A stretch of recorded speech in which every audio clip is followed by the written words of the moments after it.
The morning sun cast long shadows across the crystal gardens of Verdun Prime as students made their way to the Galactic Academy. The academy stood like a jewel among the peaceful hills, its white towers reaching toward the sky. For 300 years, only the most gentle species in the galaxy had walked these halls, Lisa. Chen adjusted her flower crown as she hurried across the courtyard. The Corvin student's petals shimmered with morning dew, and her leaf-like hair rustled in the breeze. She was excited about the new term, but also nervous. Word had spread that something unusual was happening today. "Did you hear the news?" whispered Marcus, a tall Thalorian whose bark-like skin gleamed with silver streaks. His branch arms swayed as he walked beside Lisa. "Professor Velthus called an emergency meeting. They say we're getting new students." Lisa's flower petals dimmed slightly. "New students? But the term started 2 weeks ago. It's very strange." Around them, other students gathered in small groups, their voices mixing like wind chimes. The Zephyrians' crystalline bodies caught the light, creating rainbow patterns on the ground. The Aquan students moved like flowing water, their translucent forms rippling with each step. All of them were plantators, creatures of peace, who had never known violence. Professor Velthus stood at the front of the main classroom, her crystal horns gleaming. She was old, even by Zephyrian standards, and had taught at the academy for over 2 centuries. Her usually calm demeanor seemed strained today. "Students, please take your seats," she said, her voice carrying the musical tone of her species. "We have important matters to discuss before our new classmates arrive." The students settled into their biochairs, which adjusted to fit each species perfectly. Lisa sat near the window, where she could feel the warm sunlight on her petals. Marcus took the seat beside her, his roots extending into the floor's nutrient channels. "As you know," Professor Velthus began, "the Galactic Academy has always been a place of peace and learning. We have welcomed students from across the galaxy, united in our commitment to harmony and understanding." She paused, and Lisa noticed her crystal form flickering slightly. This was a sign of stress in Zephyrians. However, the Galactic Council has issued new guidelines. They believe our academy should represent all species, not just those who share our dietary preferences. A murmur ran through the classroom. Amy, a young Florian whose stem-like body was covered in soft moss, raised her hand. "Professor, what do you mean by dietary preferences?" Professor Velthus's light dimmed further. "Today we will be joined by 2 new students. One is from a species that has never attended our academy before. The other is from a world that the Galactic Council has classified as extremely dangerous." The students exchanged worried glances. Lisa felt her petals close slightly, a natural response to stress. She had never encountered anything dangerous in her entire life. Corvin Prime was a world of endless gardens and gentle rains. "I want you all to remember our core teachings," Professor Velthus continued. "We believe in the power of understanding and compassion. Today we'll test those beliefs." Before anyone could ask more questions, the classroom door slid open. Lisa turned to look and immediately felt her entire body freeze in terror. The creature that entered was like nothing she had ever seen. It stood nearly 8 feet tall, with midnight black scales that seemed to absorb light. Its arms were longer than its legs, ending in hands that bore claws as long as Lisa's fingers. When it opened its mouth to speak, she could see rows upon rows of razor-sharp teeth. "Greetings," the creature said, its voice a low rumble that seemed to vibrate through the floor. "I am Krax of the Vorthok Empire. I am here to learn your ways of peace." Several students gasped. Amy actually fainted, her moss-covered form toppling from her chair. Marcus's branches trembled so violently that leaves fell to the floor. Lisa had heard stories of the Vorthok, whispered tales that parents used to frighten children into good behavior. They were hunters, killers who stalked their prey across entire star systems. Their ships were black as space itself, and they took what they wanted by force, and now one of them was standing in their classroom. "Please, take a seat, Professor," Velthus said, though her voice shook slightly. She gestured to a reinforced chair that had been placed at the back of the room. Krax moved with surprising grace for such a large creature. Each step was deliberate and silent, like a predator stalking prey. Lisa noticed that his eyes never stopped moving, scanning the room and cataloging every student's position. As Cracks settled into his chair, which creaked under his weight, the door opened again. This time a much smaller figure entered. The new student was barely 5.5 feet tall, with smooth pink skin and brown hair that fell in waves around his face. Unlike Cracks, he looked completely harmless. His teeth were small and blunt, his hands soft and lacking any claws. He wore simple clothes and carried a worn leather bag. "Hi, everyone," he said with a warm smile. "I'm Jake Martinez from Earth. I'm really excited to be here." The contrast was so stark that Lisa almost laughed. After the terrifying entrance of Cracks, this human seemed like a gentle breeze after a storm. His voice was soft and friendly, and his eyes crinkled at the corners when he smiled. "Jake, please take a seat," Professor Velthus said, sounding relieved. She gestured to a normal chair near the front of the room. Jake walked to his seat with an easy, relaxed gait. Unlike Cracks, he seemed to pay little attention to his surroundings, nodding politely to students as he passed. When he sat down, he pulled out a small notebook and pen, ready to take notes like any other student. "Now then," Professor Velthus said, trying to regain her composure. "Perhaps our new students would like to introduce themselves properly." Cracks stood first, his massive form casting a shadow across half the classroom. "I am Cracks, son of Vorthok Prime. My people are warriors and hunters. We have never known defeat in battle." His voice carried pride and barely contained violence. "I come here because the Council of Elders believes we must learn new ways. The galaxy is changing, and we must change with it." He sat down with a thud. That shook the floor. Several students whimpered quietly. Jake stood next, seeming even smaller after Crax's imposing presence. "I'm Jake Martinez," he said again, his voice gentle and calm. "I come from a place called Earth. It's a pretty planet with lots of different environments and creatures. I'm here because I want to learn how different species can work together peacefully." He smiled again, and Lisa felt herself relaxing slightly. This human seemed kind and thoughtful, nothing like the dangerous creature she had expected. "My people have always been curious about other worlds and cultures," Jake continued. "I hope I can learn from all of you and maybe share some things about humans too." As Jake sat down, Lisa noticed something odd. While his words were friendly and his manner relaxed, his eyes had briefly met those of every student in the room. It was subtle, but she had caught it. For just a moment, she had felt like he was studying her, but the feeling passed quickly. She decided she must have imagined it. Professor Velthus cleared her throat. "Thank you both. Now let's begin today's lesson on interspecies communication. We'll start with the basic principles of peaceful dialogue." As the lesson progressed, Lisa found herself stealing glances at the two new students. Crax sat perfectly still, his predator's eyes fixed on the professor. Occasionally he would nod or grunt agreement, but he never spoke unless directly asked. Jake, on the other hand, was the perfect student. He took detailed notes, asked thoughtful questions, and seemed genuinely interested in every topic. When Professor Velthus discussed the importance of understanding other cultures, Jake nodded enthusiastically. "That's so important," Jake said during a discussion break.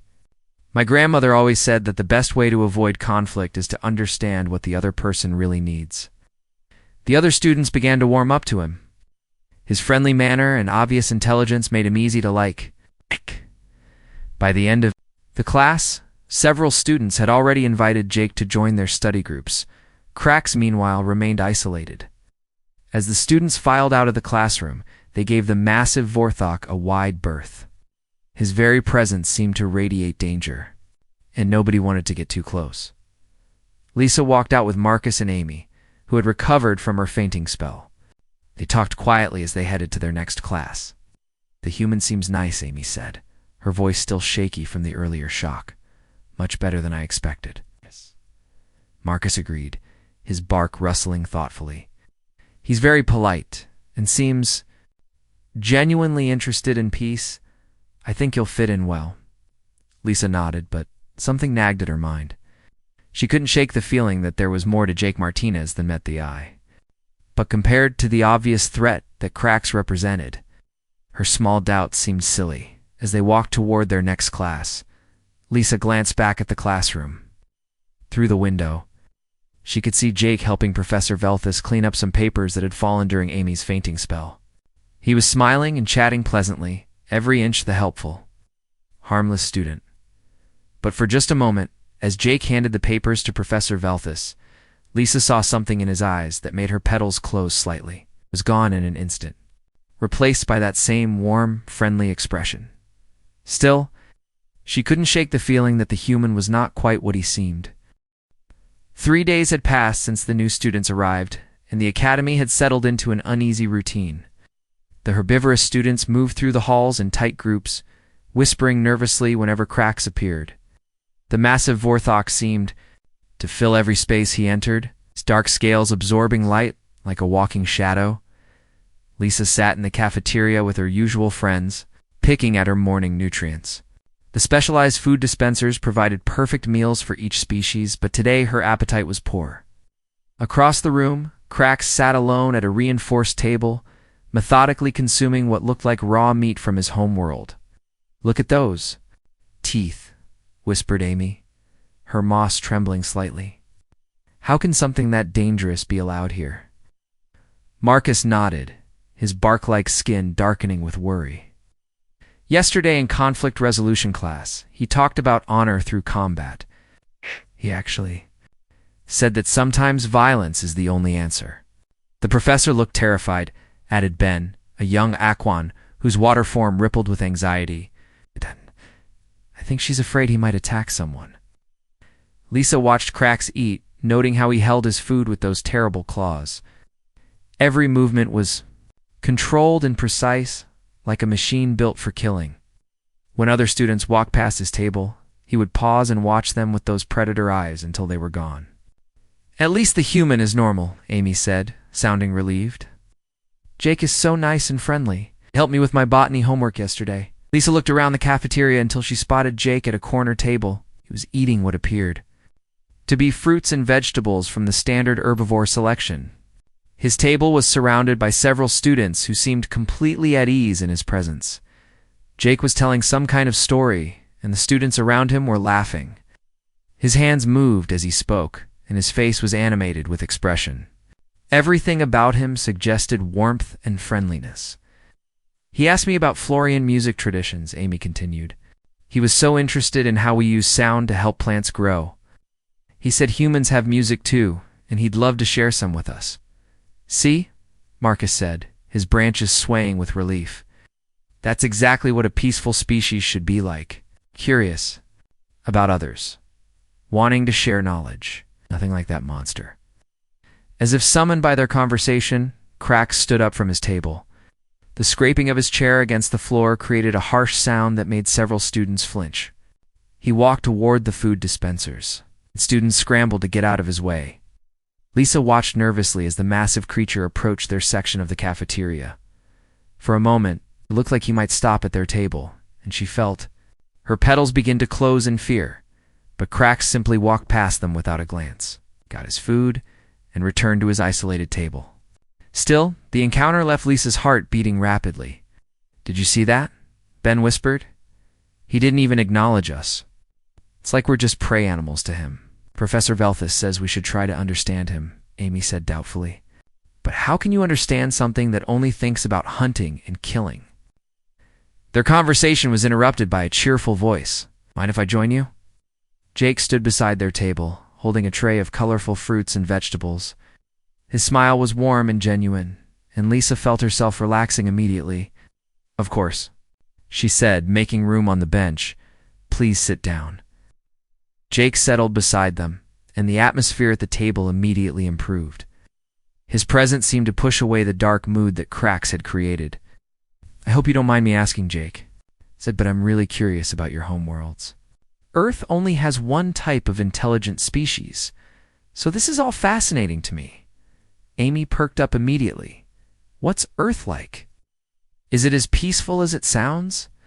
"Oh, it's beautiful," Jake replied, taking a bite of what looked like a purple fruit. "We have huge forests, deep oceans, mountains that touch the sky. Lots of different environments and creatures." "Oh, what kind of creatures?" Marcus asked, genuinely interested. Jake's eyes seemed to light up. All kinds. We have animals that swim, fly, run, crawl. Some are tiny, some are enormous. We have creatures that live in the deepest parts of the ocean, and others that soar high. Above the clouds? Are they dangerous? Lisa asked, then immediately felt silly for the question. Jake laughed, but it was a gentle sound. Some of them can be, but mostly they just want to live their lives like everyone else. Humans have learned to coexist with them. We study them, protect them, and they're part of what makes Earth special.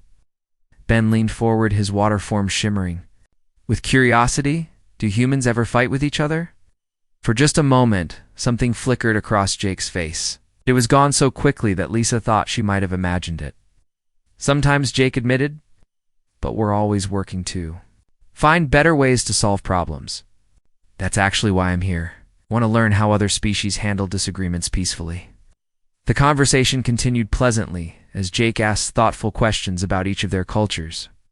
He seemed genuinely fascinated by Amy's description of the singing forests on Florian Prime, and he listened intently as Marcus explained how Thalorians communicated through root networks. That's amazing, Jake said. On Earth, we have to rely on sound and visual signals to communicate. The idea of connecting directly through biological networks is incredible. Lisa found herself warming to the human. He was nothing like the terrifying stories she had heard about Deathworld species. Jake seemed curious, intelligent, and genuinely interested in learning about peaceful coexistence. Their pleasant conversation was interrupted by a commotion across the cafeteria.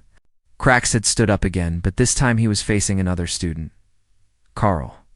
A Zephyrian with particularly bright crystal formations had apparently said something that offended the Vorthok. The two were standing face to face, with Carl's crystalline body flickering nervously while Krax loomed over him like a dark storm cloud. Your people are weak, Krax was saying, his voice carrying clearly across the suddenly quiet cafeteria. You hide behind your pretty crystals and speak of peace, but you have never faced real danger. You do not understand what strength means. Carl's light was flickering rapidly now, a sign of extreme distress in Zephyrians. We believe that true strength comes from understanding and cooperation, not violence. Krax made a sound that might have been laughter, but it was more like the growl of a hunting beast. Understanding? Cooperation? These are the words of prey animals who have forgotten how to survive. The entire cafeteria had gone silent. Students pressed themselves against walls and behind tables, trying to stay as far away from the confrontation as possible. Even the floating food dispensers seemed to hover more quietly than usual. That's enough, Professor Velthus's voice rang out as she entered the cafeteria. Her crystal form was blazing with authority, but Lisa could see the stress. Fractures in her light. Krax turned to face the professor, and for a moment, Lisa thought he might challenge her too. But instead, he simply nodded once and returned to his seat. Carl, please come with me, Professor Velthus said gently. The young Zephyrian was still flickering with distress as he followed her out of the cafeteria as soon as they were gone. The normal sounds of the cafeteria slowly returned. Students began whispering nervously about what they had witnessed. See what I mean? Amy said, her voice shaking. He's dangerous. Doesn't belong here. Jake had been quiet during the entire confrontation, but now he spoke thoughtfully. He's probably just scared. Everyone at the table turned to stare at him. Scared? Ben's water form rippled with disbelief. That thing isn't afraid of anything. Think about it, Jake said calmly. He's completely alone here, surrounded by beings who are nothing like him. Everyone fears him. Nobody wants to talk to him. He's probably defensive because he feels isolated. Lisa considered this. She hadn't thought about how Krax might be feeling. But he threatened Carl, did he? Jake asked. I heard him say Carl's people were weak, but I didn't hear any actual threats. It sounded more like he was trying to prove himself, to show that his way of thinking has value too. Amy shook her head. You're too kind, Jake. That creature is a predator. They don't have feelings like we do. Jake was quiet for a moment, staring across the cafeteria at Krax's isolated table. Maybe you're right, he said finally. I just think everyone deserves a chance to be understood. The rest of lunch passed quietly. Students remained nervous and jumpy, glancing frequently at Krax's table. The Vorthok continued eating in silence, apparently unbothered by the tension he had created. Jake, meanwhile, continued to be the perfect student. He asked more questions about their cultures, shared interesting facts about Earth and generally helped everyone feel more relaxed. By the time lunch ended, the students at Lisa's table were laughing again as they prepared to leave for afternoon classes. Lisa noticed something odd. While Jake had been talking and laughing with them, his eyes had occasionally drifted toward Crax's table. But it wasn't the fearful glances that other students were giving the predator. Jake's looks seemed more like he was studying the Vorthok, analyzing him the way a scientist might study an interesting specimen. But whenever someone at their table spoke to him, Jake's attention immediately returned, and his friendly smile never wavered. Walking to their next class, Ermi chatted happily about how nice it was to have Jake at the academy. 2 weeks later, Professor Velthius announced the field exercise that would change everything. The class would travel to Nexus Station, a neutral trading post where beings from across the galaxy came to do business. Ow. Their assignment was simple. Use diplomacy and peaceful negotiation to gather resources for a hypothetical colony. This is your chance to put theory into practice, Professor Velthius explained as they boarded the transport ship. You'll be given credits to trade with, but remember, no violence, no threats, only peaceful persuasion. Lisa felt excited but nervous as she settled into her seat. This would be her first time off Verdun Prime since starting at the academy. Beside her, Amy was practically glowing with anticipation, her moss shimmering with bright colors. Jake sat across the aisle looking relaxed and friendly as always. He had struck up a conversation with Ben about water recycling systems, asking detailed questions about Aquan technology with genuine interest. Crax occupied 2 seats at the back of the transport, its massive form barely fitting in the space. Other students had clustered as far away from him as possible, leaving him isolated once again. The flight to Nexus Station took several hours. During the journey, Jake entertained several students with stories about Earth, music, and art. He described concerts where thousands of humans would gather to listen to songs and museums filled with beautiful paintings and sculptures. It sounds wonderful, Amy said dreamily, so peaceful and creative. Humans have always found ways to express themselves, Jake replied with that warm smile. Art helps us understand each other and find common ground. When they arrived at Nexus Station, Lisa was amazed by the size and complexity of the structure. The station was enormous, with multiple levels and sections dedicated to different types of trade. Beings from dozens of species moved through the corridors, creating a maze of colors, sounds, and smells. Professor Veltis gathered the students in the main concourse. Remember, you have 6 hours to complete your trading assignments. Each of you has been given a list of resources your colony needs and credits to acquire them. Meet back here when you're finished. She handed out data pads with their individual assignments and credit chips. Lisa looked at her list: food supplies, medical equipment, and communication devices. The credits seemed like a reasonable amount, but she had never actually traded for anything before. Good luck, everyone, Jake said cheerfully. I'm sure we'll all do great. The students scattered in different directions, eager to begin their assignments. Lisa decided to start with food supplies and headed toward a section that seemed to specialize in agricultural products. The first few hours went reasonably well for most of the herbivorous students. They approached vendors politely, explained their needs clearly, and managed to make several successful trades. Their natural, gentle manner and obvious innocence made many traders willing to help them. Lisa had managed to acquire most of her food supplies and was feeling confident as she searched for medical equipment.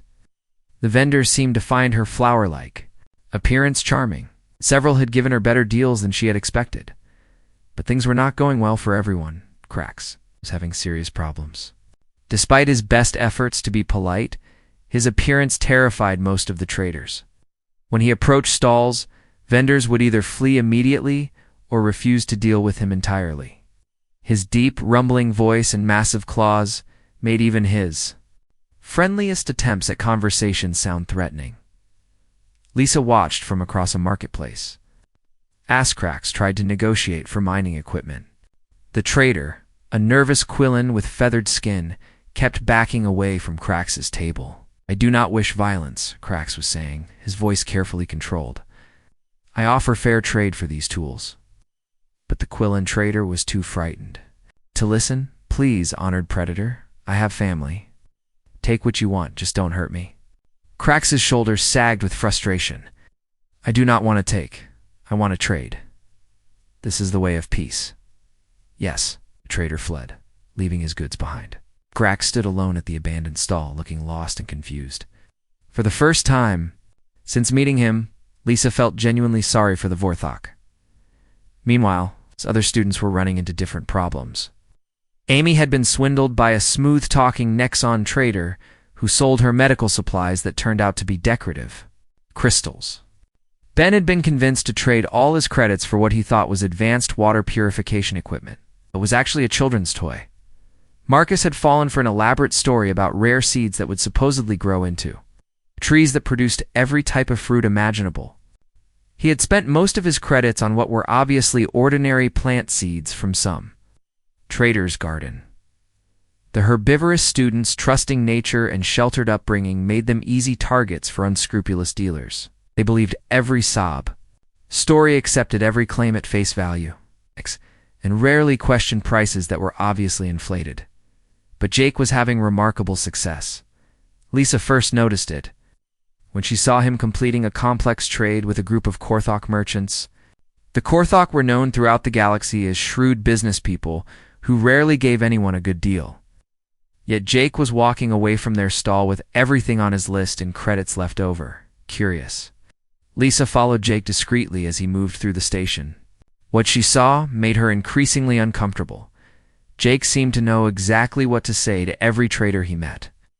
With the proud Zenthran merchants, he spoke respectfully about their culture and traditions. With the profit-focused Nexans, he discussed business opportunities and mutual benefits.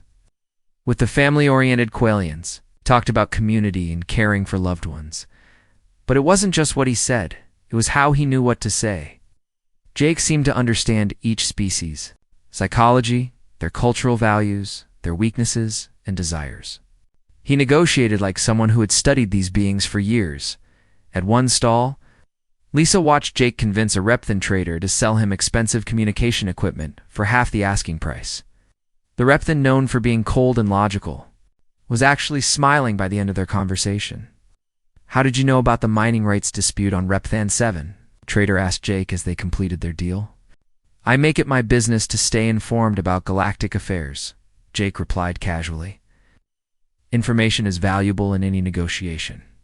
The Repthan nodded approvingly. "Wise words, human. Your species shows promise." Lisa felt a chill run through her petals. How did Jake know about obscure mining disputes on distant worlds? When did he have time to learn about galactic politics in such detail? Her unease grew as she continued watching Jake work. He moved through the station with confidence, never seeming lost or confused like the other students. He knew which sections sold which goods, which traders were reputable, and which deals were worth pursuing. Most disturbing of all, Jake seemed to know personal information about the traders he dealt with. He asked about their families, their homeworlds, their business concerns. The traders responded as if they were talking to an old friend, never questioning how this human student knew so much about their lives. "Your daughter must be excited about starting at the Academy of Sciences," Jake said to a Florian trader who was selling medical supplies. The trader's stem brightened with pleasure. "You know about Petal? How wonderful." "Yes, she's very excited. It's been her dream since she was a seedling." Jake smiled warmly. "I'm sure she'll do wonderfully." Florian students are known for their dedication to healing arts. As Jake completed another successful trade, Lisa realized something that made her flower petals close tight with fear. Jake wasn't just a good negotiator. He was operating with information that no ordinary student should have. He knew personal details about traders, political situations on distant worlds, and cultural practices of dozens of species. It was as if he had access to detailed intelligence, files on everyone he met, The revelation became undeniable when the pirates attacked. Lisa was in the communication equipment section, trying to recover from a bad trade, when the lights suddenly dimmed and alarms began blaring throughout the station. Emergency announcements echoed through the corridors in multiple languages. Attention, all beings. This station is now under the control of the Red Nova pirate fleet. Remain calm and comply with all instructions. Lisa's petals went completely pale with terror. She had never experienced anything like this in her sheltered life. Around her, other traders and customers were panicking, some running for exits that were already being sealed. A group of armed pirates entered the section, their weapons drawn and ready. They were a mixed crew of different species, all looking dangerous and experienced. Their leader was a scarred Vorthok, who seemed even more intimidating than Krax. "Everyone on the ground," the leader shouted. "Nobody moves. Nobody gets hurt." Lisa dropped to her knees, trembling with fear. Beside her, Amy was so terrified that her moss had turned completely gray.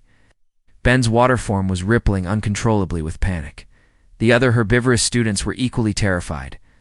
They had never faced violence before, never been threatened or endangered. Their peaceful upbringing had left them completely unprepared for this situation. Even Marcus, despite his tree-like strength, was frozen with fear. Ark had darkened to almost black, and his branches were pulled tight against his body. What happened next would be burned into Lisa's memory for the rest of her life. The pirate leader raised his weapon, clearly intending to force Jake to the ground. But Jake moved first, and his movement was nothing like the gentle human the students had come to know. Jake's transformation was instant and terrifying. The friendly student disappeared, replaced by something that moved like liquid death. He ducked under the pirate's weapon, grabbed a metal tool from the nearby stall, and drove it into the pirate's knee with surgical precision. The pirate leader screamed and fell, but Jake was already moving to the next target. He rolled behind. A counter as the other pirates opened fire, their energy weapons scorching the air where he had been standing. "Kill the human," one of the pirates shouted. "Take the others alive." But Jake had vanished into the maze of market stalls like a ghost. The pirates spread out, trying to find him, but they were no longer the hunters. They had become the prey. Lisa pressed herself against the floor, too terrified to move. Around her, the other herbivorous students were sobbing with fear. This was beyond anything they had ever imagined. Violence was supposed to be something that happened to other people, far away from their peaceful lives. The first pirate died quietly. Lisa didn't see it happen, but she heard the soft thud of a body hitting the ground. The remaining pirates began calling to each other nervously, realizing that one of their team was no longer responding. "Where is he?" the pirate voice called out. "Report in." Silence. Jake's voice came from somewhere in the darkness between the stalls. "There are 8 of you left. The Galactic Peacekeepers pay 5,000 credits per Red Nova pirate, dead or alive. That's 40,000 credits total." His voice seemed to come from everywhere and nowhere. Lisa couldn't tell where he was hiding. "Surrender now, and I'll let you leave the station alive," Jake continued. "Keep fighting, and I'll collect the bounty on all of you." One of the pirates laughed nervously. "Big talk for one little human." "You're right," Jake's voice replied. "Let me show you what a little human can do." What followed was not a battle. It was a demonstration. Jake moved through the market stalls like a force of nature. He used everything as a weapon: tools, furniture, even the stalls themselves. He turned the pirates' own environment against them, creating traps and ambushes that they never saw coming. Lisa caught glimpses of him as he worked. This was not the Jake she knew. This Jake moved with deadly grace, his every action calculated and precise. He fought like someone who had been trained for war, not peace. More disturbing than his skill was his attitude. Jake wasn't angry or frightened. He was calm, almost businesslike, as he systematically eliminated the pirates. He spoke to them as he fought, his voice never losing its polite tone. "You should have taken the offer," he said as another pirate went down. "The peacekeepers really do pay well for your kind." The pirates began to panic. These were hardened criminals who had raided dozens of systems, but they were being hunted by something they didn't understand. Jake wasn't just beating them, he was getting inside their heads, making them afraid. What are you? One of the pirates screamed as Jake appeared behind him like a shadow. I'm a human, Jake replied calmly. Right before the pirate joined his fallen comrades from her hiding spot, Lisa watched in horror as Jake methodically took apart the pirate crew. He didn't just defeat them, he anticipated their every move, turned their own tactics against them, and made them helpless. The worst part was how easily he did it. Jake wasn't struggling or fighting desperately for his life. He was in complete control, dismantling the pirates like a technician repairing a broken machine. In the distance, Lisa could hear Krax fighting his own battle. Unlike Jake's silent efficiency, Krax's approach was direct and loud. His roars echoed through the station as he charged his enemies head-on, using his natural weapons and warrior training. But even Krax, with all his size and strength, was having trouble. The pirates had better weapons and more numbers. Lisa could hear him being driven back, his roars becoming more desperate. Jake, however, was winning his battle with almost casual ease. The last three pirates tried to regroup near the main entrance, hoping to escape. But Jake was already there, waiting for them. He stood in the doorway, no longer bothering to hide. Going somewhere? He asked politely. The pirates raised their weapons, but Jake was already moving. He disarmed the first one with a move so fast that Lisa barely saw it happen. The second pirate tried to shoot, but Jake used the first pirate's body as a shield. While closing the distance, the third pirate, seeing his companions fall, dropped his weapon and raised his hands. Please, don't kill me. I surrender. Jake paused, considering. Smart choice. You can tell your friends in the Red Nova fleet that Nexus Station is under Galactic Peacekeeper protection now. The pirate nodded frantically. Yes, I'll tell them. We won't come back. See that you don't, Jake said, and he did something. That chilled Lisa to her core. He smiled his old friendly smile. Have a safe trip home. Surviving pirate fled through the emergency exit, leaving his fallen comrades behind. The market section fell silent, except for the sound of alarms and distant fighting from other parts of the station. Jake walked back toward where the students were hiding, and Lisa got her first good look at him since the fighting began. His clothes were torn and dirty, but he wasn't injured. He moved with the same easy grace he had always shown, but now Lisa knew what that grace really meant. Is everyone okay? Jake asked, his voice full of genuine concern. He was back to being the caring, friendly human they thought they knew, but Lisa could see traces of what he really was in his eyes. There was a coldness there that hadn't been present before, calculating intelligence that measured everything and everyone around him. Amy was still too terrified to speak. Marcus had pulled his branches so tight against his body that he looked like a dead tree. Don't be afraid, Jake said gently. The danger is over. Help is coming. As if summoned by his words, station security forces began pouring into the area. But they weren't coming to rescue the students. They were coming to arrest Jake. Drop your weapons and get on the ground. The security chief shouted, pointing his gun at Jake. Jake raised his hands slowly, but he didn't seem worried. I'm Jake Martinez, student at the Galactic Academy. These pirates attacked the station. I was defending myself and the other students. The security chief looked around at the bodies scattered through the market stalls. You did this? All of this? They attacked first, Jake said calmly. I have witnesses. Professor Velthus arrived with the security team, her crystal form blazing with stress and confusion. She looked at the scene of destruction, then at Jake standing calmly in the middle of it all. Jake, she said, her voice shaking. What happened here? Pirates attacked the station, Jake replied. I neutralized the threat to protect the other students. Neutralized. Professor Velthus stared at the fallen pirates. You killed them, some of them, Jake agreed. The others chose to surrender. Or flee. I gave them the option. Krax appeared in the doorway, supported by 2 security officers. The mighty Vorthok was injured and exhausted from his own battle, his dark scales marked with burn marks from energy weapons. He looked at the scene before him, the dead pirates, the uninjured human, the terrified herbivorous students, and his eyes widened with recognition. Human, Crax said, his voice filled with something like awe. You are Deathworlder, yes? Jake turned to look at the wounded Vorthok. For a moment, something passed between them, an understanding that the herbivorous students couldn't grasp. Jake said quietly, I'm from Earth. Crax nodded slowly. This explains much. My people have stories of your kind. We thought they were legends. What stories? Professor Velthius demanded. What is a Deathworlder?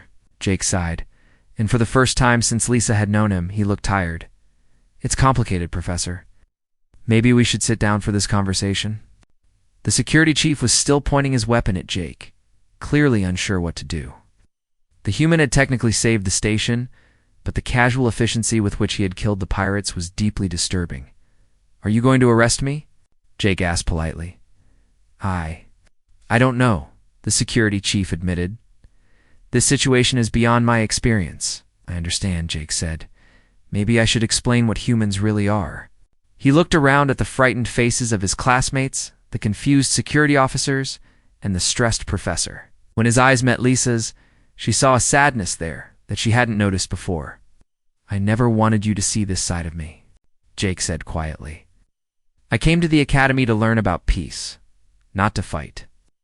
But you're so good at it, Amy whispered, her voice barely audible. Jake nodded sadly. That's the problem. Humans are very good at fighting. We're very good at a lot of things that most species would rather not think about. Professor Velthus stepped forward, her crystal form flickering with confusion and fear. Jake, I need you. To explain what just happened here, I need you to tell me the truth about what humans really are. Jake looked around the destroyed marketplace one more time, then sat down heavily on a nearby crate. Okay, Professor. But you're not going to like what I have to tell you? Crax limped over and sat down near Jake. The journey back to Verdun Prime was quiet and tense. The students sat in small groups, whispering among themselves and stealing nervous glances at Jake. He had returned to his usual seat, reading quietly from a datapad, but everything about him seemed different now. Lisa watched him from across the transport cabin. Jake looked exactly the same as he had before. Same brown hair, same soft features, same gentle expression. But now she knew what those hands were capable of. She had seen what those calm eyes could calculate in seconds. Amy sat pressed against the window, as far from Jake as she could get. I can't believe we ate lunch with him, she whispered. We invited him to our study groups. He saved our lives, Marcus pointed out, though his bark was still dark with stress. If he hadn't stopped those pirates, we might all be dead. But the way he did it, Ben said, his water form rippling with unease. He killed them like it was nothing, like stepping on insects. Professor Velthus had been quiet for most of the journey, her crystal form dim with deep thought. Finally, she stood and walked to where Jake was sitting. May I join you? She asked. Jake looked up from his reading and smiled. It was the same warm, friendly smile he had always given, but now it carried new meaning. Of course, Professor. She sat down carefully, choosing her words with care. I need to understand something, Jake. When you applied to our academy, did you lie about your intentions? Jake set down his datapad and considered the question seriously. No, Professor. I came here because I genuinely want to learn about peaceful cooperation between species. That's the truth. But you knew what you were capable of course. Jake's voice was matter-of-fact. Every human knows what they're capable of. Have to know. It's part of our survival programming. Professor Velthus flickered with confusion. Survival programming? Jake nodded. Humans are constantly aware of threats, escape routes, potential weapons, and tactical advantages. We can't turn it off any more than you can stop your crystals from growing. It's just how our minds work. So when you were being friendly with the other students, you were also evaluating them as potential threats. Not threats, Jake corrected gently. I was learning about them, understanding their capabilities, their weaknesses, their needs. But not because I wanted to hurt them, because I wanted to understand how to work with them effectively. From across the cabin, Lisa could hear their conversation. She found herself listening despite her fear. Think about it this way, Jake continued. If you wanted to be friends with a Florian, wouldn't you learn about their need for sunlight and water? If you wanted to trade with a repthon, wouldn't you study their cultural values? When humans just take that process further, how much further? Professor Velthius asked. Jake was quiet for a moment. We know that Zephyrians become sluggish in low-light conditions. We know that Aquans lose cohesion at high temperatures. We know that Thalorians are vulnerable to certain frequencies of sound. We know that Corvins become dormant when separated from plant life for too long. The professor's crystal form began flickering rapidly. You're talking about military intelligence? No, Jake said firmly. I'm talking about basic information that any human child learns in school. We study other species the same way we study Earth animals, not to hunt them, but to understand how to coexist safely. Safely for whom? Professor Velthus asked. Jake looked directly at her. For everyone, Professor. Humans learned a long time ago that the best way to avoid conflict is to understand exactly what everyone is capable of. When you know someone's strengths and limitations, you can work with them more effectively. Their conversation was interrupted by Krax, who had been listening from his seat at the back of the transport. The wounded Vorthok limped over to join them. May I sit? He asked politely. Professor Velthus nodded, though she looked uncomfortable having both predators near her. Krax settled his massive form into a seat that creaked under his weight. Human Jake speaks truth, he said. My people have legends of Deathworlders. We thought they were myths. What kind of legends? Jake asked, seeming genuinely curious. Stories of beings who could hunt the hunters, who could track Vorthok across star systems and defeat them, not with strength, but with patience and intelligence. Krax looked at Jake with something like respect. We thought such creatures could not exist. What changed your mind? Professor Velthus asked. Krax gestured to the healing burn marks on his scales. I fought 6 pirates with weapons and armor. I am trained warrior, born predator. They defeated me easily. He looked at Jake. You fought 8 pirates with better weapons. You had no armor, no training visible to me, yet you won without injury. Jake shook his head. I had plenty of training. Krax. Every human does. We just don't call it training. What do you call it? The Vorthok asked. Education, Jake replied. We learn history, which teaches us about conflict and strategy. We learn biology, which teaches us about different species and their capabilities. We learn engineering, which teaches us how things work and how they can be broken. We learn psychology, which teaches us how minds work and how they can be influenced. Professor Velthus was beginning to understand. So human education is actually comprehensive preparation for conflict. Human education is preparation for survival, Jake corrected. Conflict is just one aspect of survival. Amy had been listening from across the cabin, and now she spoke up, her voice shaking. But why? Why do you need to be so prepared for violence? Jake turned to look at her, his expression sad but patient. Because violence exists in the universe, Amy. We didn't create it, but we can't ignore it either. The pirates who attacked the station today, they exist. They prey on peaceful species because peaceful species are easy targets. But if everyone was peaceful like us, there wouldn't be any violence, Amy insisted. That's a beautiful dream, Jake said gently, but it's not realistic, even on Earth. Before humans became the dominant species, there were predators and prey. The prey animals that survived weren't the ones that ignored the predators, they were the ones that learned to detect and avoid them. Krax nodded agreement. Humans became apex predators, not through strength, but through intelligence. This is why they are dangerous. They think like prey and hunt like predators. I don't think of myself as a predator, Jake said. I think of myself as a protector. I use my abilities to keep others safe. Like you did on the station, Marcus said quietly. He'd been listening to the conversation with growing interest. You protected us. I did what I had to do, Jake replied. But I would have preferred to resolve the situation peacefully. Could you have? Professor Velthus asked. Could you have negotiated with the pirates? Jake considered this seriously. Maybe. Pirates are usually motivated by profit, not violence. If I had something valuable to offer them, or if I could have convinced them that attacking the station would cost them more than they could gain, they might have left peacefully. But you chose violence instead. I chose the option that guaranteed your safety, Jake corrected. Negotiation might have worked, but it also might have failed.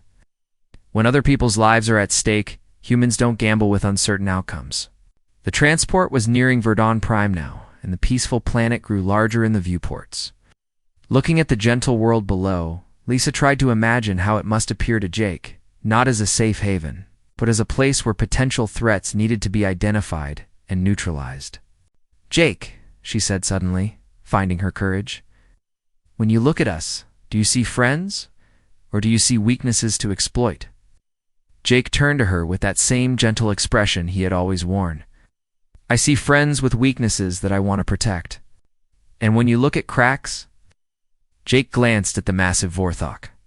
"I see a fellow predator who chooses to use his strength to protect others instead of dominating them." Krax's scarred face showed what might have been a smile. "Human sees clearly.